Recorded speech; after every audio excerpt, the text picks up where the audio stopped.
Créateur de produits Made in France, EuroPLV possède près de 400 clients.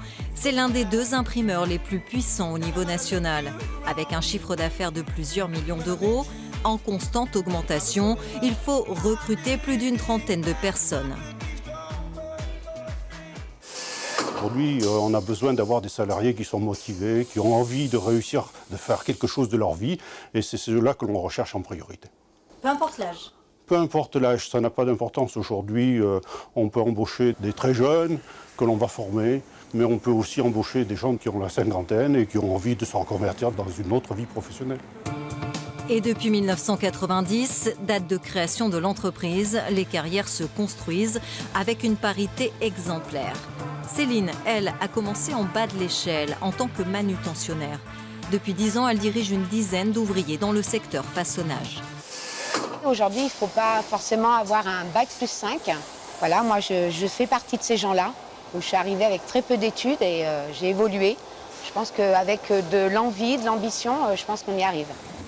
L'ambition et l'envie de commencer par un métier manuel, parfois ingrat, mais aussi valorisant, car empreint de technicité.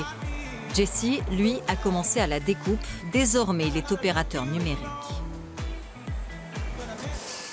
Pas compliqué tant qu'on a de la rigueur. Il y a des étapes à suivre. Tant qu'on les suit, il n'y a pas de souci en particulier. Je suis arrivé en 2012 donc, au secteur des coupes. J'ai évolué au fil des années. Sur 2-3 ans, je me suis occupé d'une autoplatine, donc une machine de découpe automatique.